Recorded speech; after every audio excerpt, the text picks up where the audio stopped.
Thank you for joining us all today. In case you haven't heard, there's a hunger problem in this nation, a hunger problem in Vermont, a hunger problem within Windham County.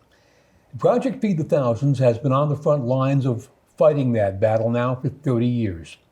We have a number of guests to discuss Project Feed and the current food drive today.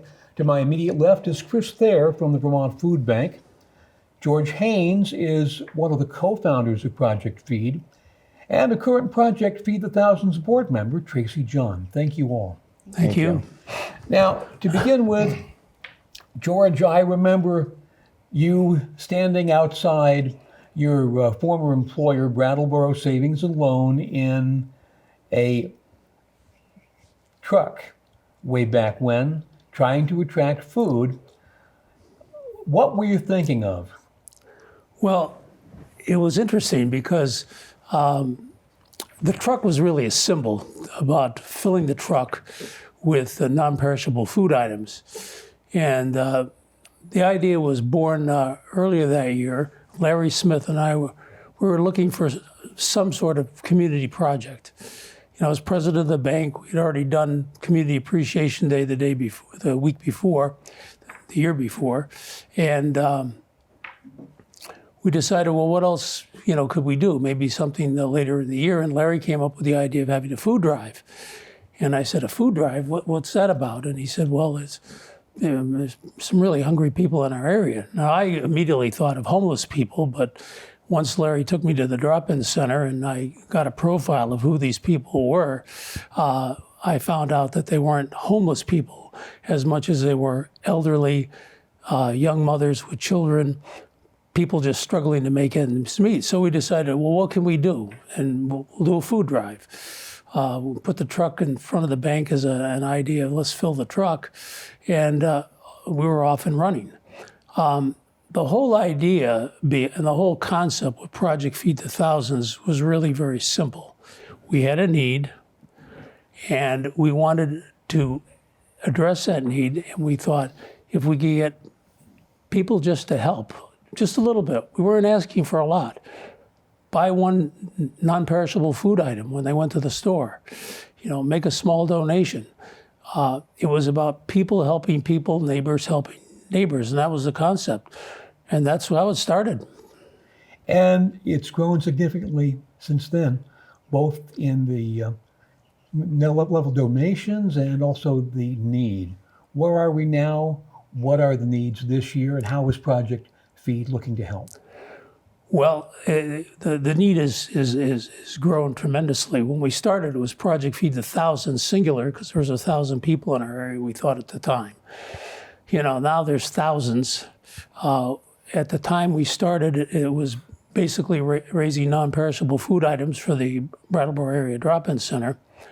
Now we're serving 9 food shelves.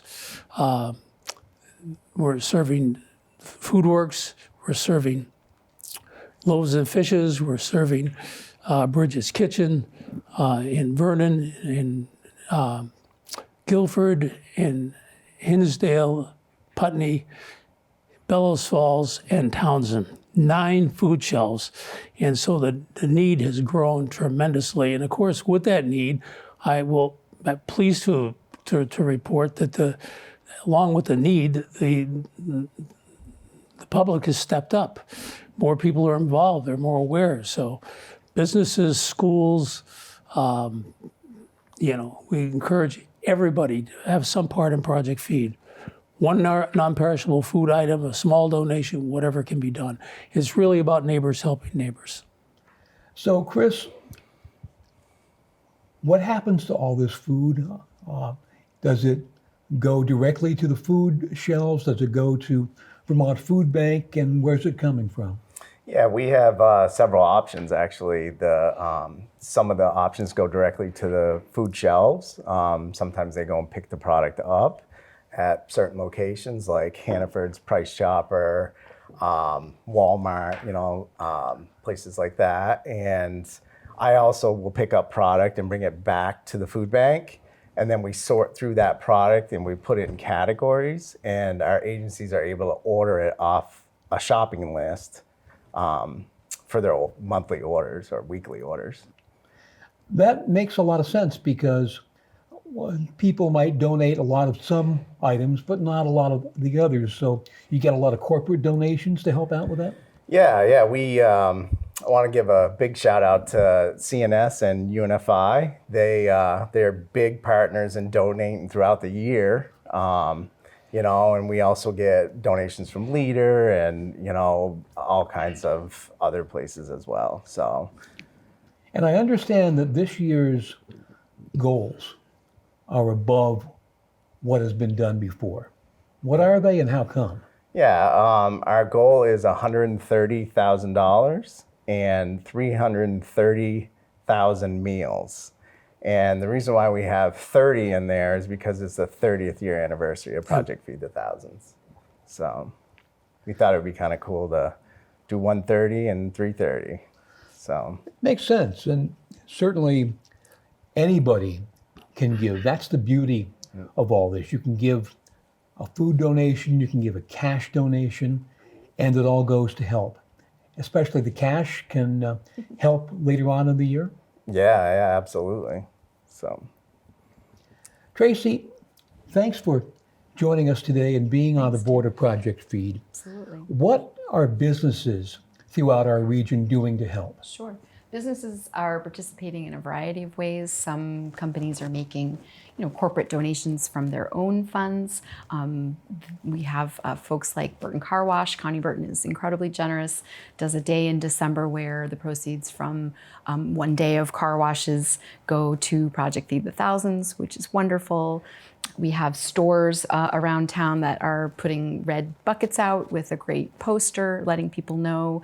Experienced Goods is one of our new partners this year. They get a lot of repeat traffic, so their buckets have been filled several times and dropped off at Groundworks, Foodworks, and places like that. Inner Heat Yoga wanted to participate this year, had a yoga day on Thanksgiving where those proceeds would go to Project Feed, which is wonderful.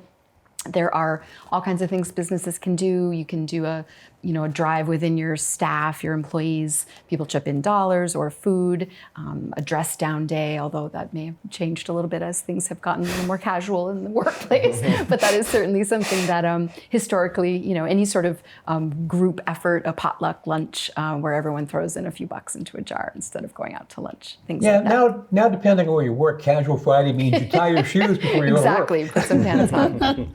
If there are businesses out there that would like to participate, their employees want to join in, do something as a group, you can reach out to our website or Facebook page, projectfeedthethousands.org. There's a drop down there with some contact information on how to reach us. I'm just amazed at the level of organization that Project Feed has come up with. I mean, just a few years ago, it was just a couple of people pushing the effort along. Now it's an entire community. There's a big, wide board, and all of you do different areas of expertise. Yeah, it's, that's been born by necessity and also by the fact that as we've gone on through the years, more and more people recognize that hunger is a real problem and that the people affected could be your next door neighbor. And so, it's about neighbor helping neighbor. And when you realize that, that's what we do in Vermont. We help each other. And there's so many different ways to do that. And as we've just talked about several of them, it isn't necessarily a matter of what you do as long as you do something. There's so many different ways to participate, even if it's just being aware of it and telling other people that there's help out there. We've gone through a time period the last few years where during COVID-19, a lot of government help has come in. That's gone away. Yeah. So what do we do?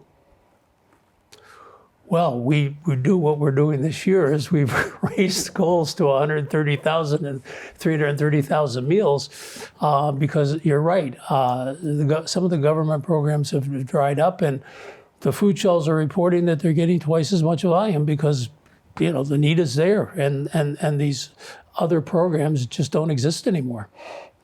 So in the meantime, it is left to us. I take it every shoebox, every stone is being turned over to find all the necessary funding.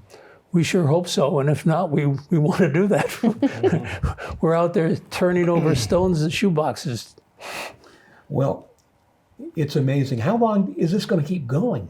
I mean, it's been 30 years already. You would have thought that somebody would have solved this. Yeah, you would have. Never in my wildest imagination did I dream that it would be to the extent that it is now, and I don't think that anybody realized the extent that the problem of hunger is what it is today. It really is a hard time for people to make ends meet. You know, they have certain fixed income or a certain amount, then they get an oil bill or a rent goes up or inflation hits them in the gas pump or somewhere. What do they do to supplement? They supplement out of their food budget by going to a food shelf.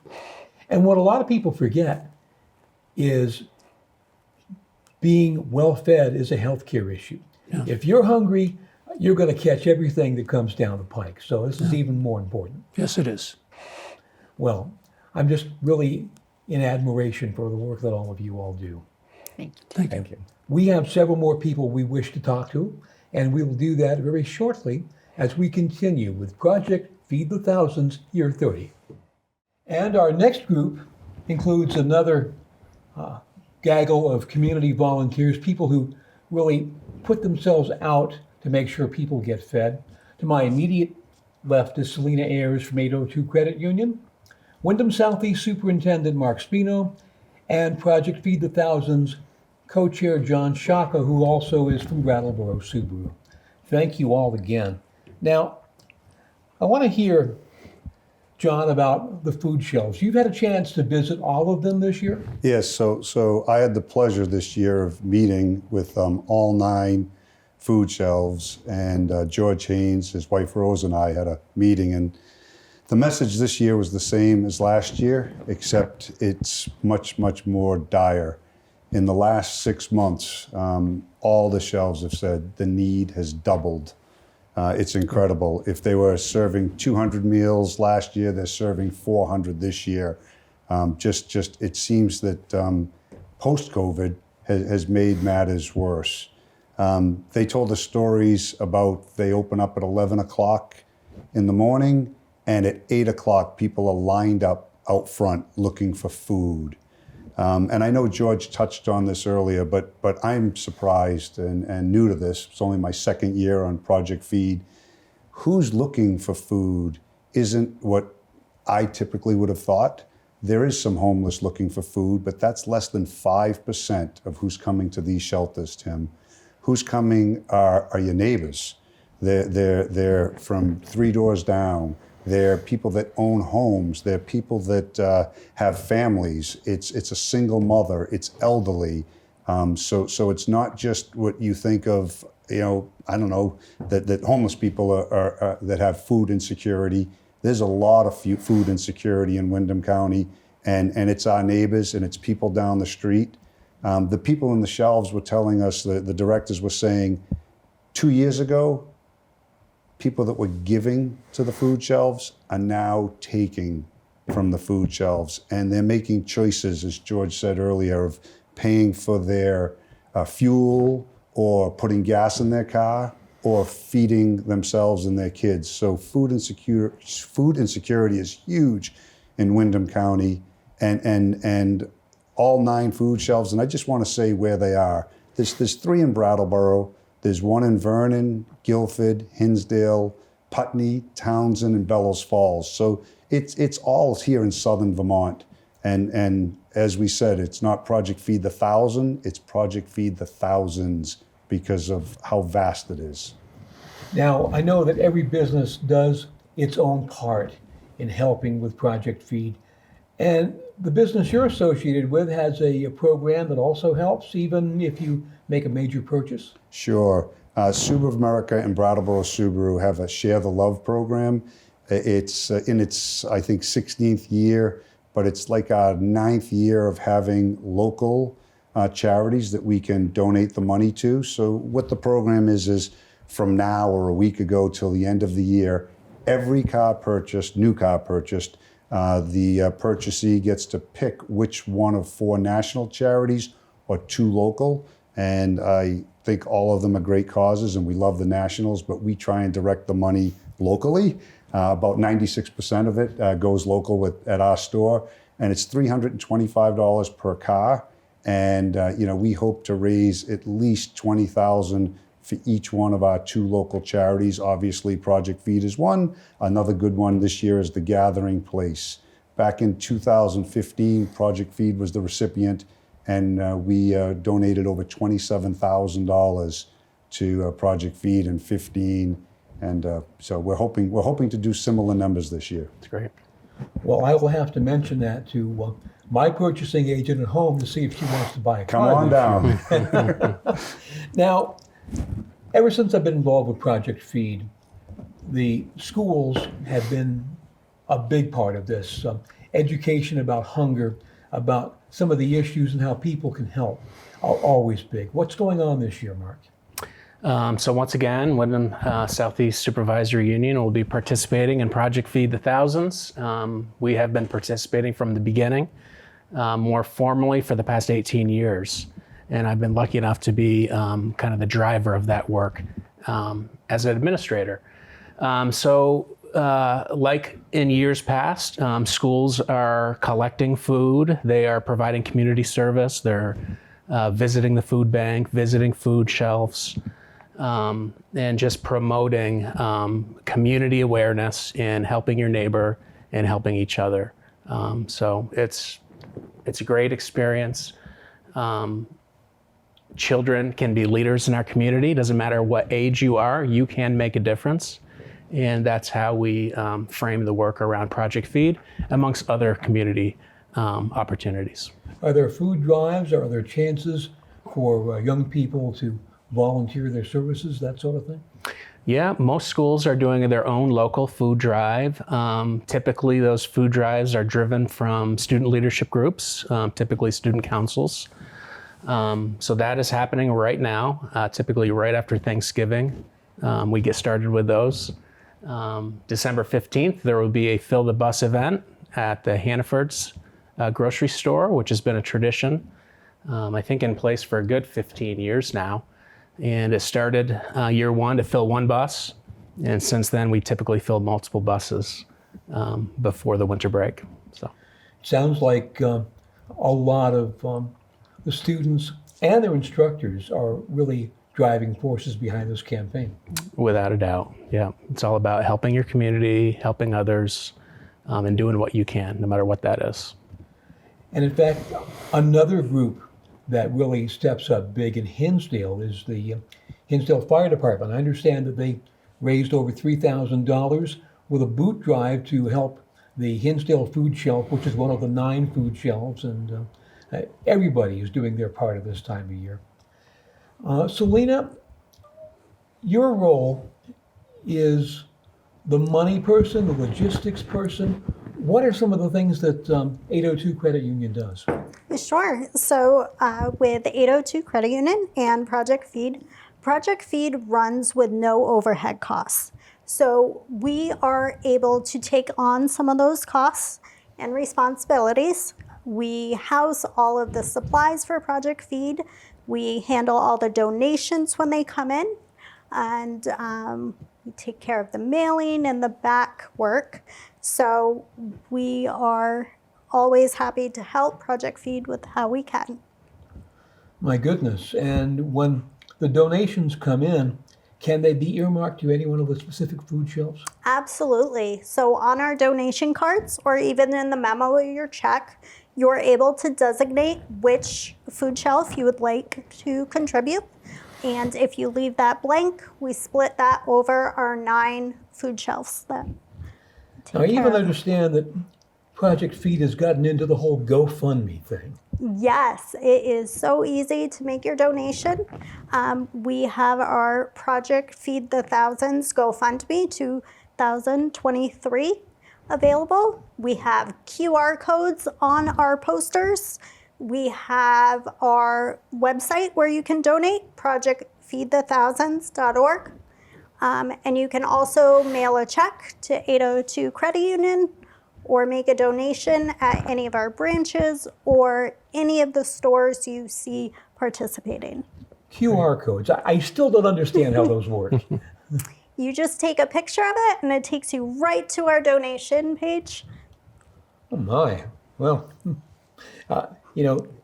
we've got to do what the technology allows us to do, and if it means getting more people into the tent, so much the better. Yes. And how are the workers at 802 Credit Union about getting involved with Project Feed? How are they liking it? It's great. So we had a food drive.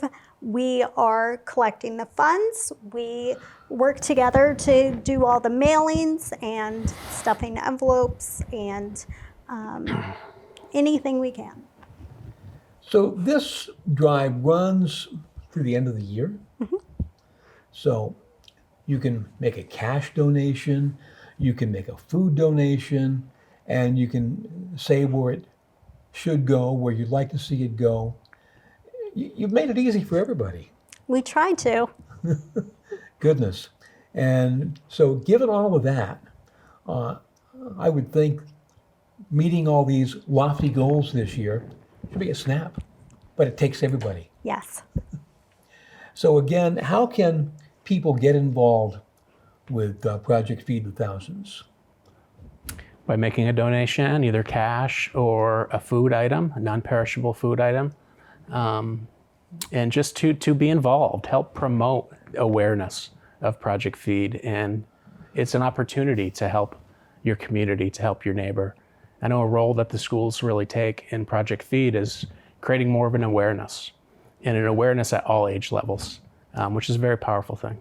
Even to the point of, I've seen some classes go to stores and this is what food costs, and this is what your monthly budget is. Right.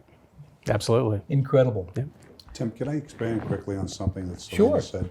She said that we have no overhead costs, which is true, but what I want people to understand is every dollar you donate goes into a neighbor's belly or a personal item that they need. There's no money that's donated that goes for printing of anything, the accounting. Thank you, 802 Credit Union, take care of things. I could thank a million people right now, but I want the listeners to know that when you give food or a dollar, 100% of that is going to go to a neighbor in need. Everybody donates their time, and our co-chair, Kelly, has done a great job getting people to do things for Project Feed and George for free. So everything's donated 100%, and that's a nice thing. So if you can only give a dollar, that's huge, because that dollar is going to buy somebody an item that they need. I'm glad you mentioned some of that, as well as the personal care items. A lot of people don't get that you can't get toothpaste, you can't get a bar of soap if you are on 3 squares. So you've got to find a way to do that, and this is the perfect way to do that. Yeah. Well, you all are to be congratulated. And our task as a community, as a region, is simple. Yeah, the politicians can solve these problems, but what can you do? What can I do? You make a donation. It's that simple. And a lot of us, young and old, are a paycheck or two away from being in a circumstance like this. So it really is incumbent upon all of us to make a donation, help out those in need, because someday that could be you. Our thanks to our guests today, and please do what you can to help Project Feed the Thousands. This is Tim Johnson. Thanks for watching.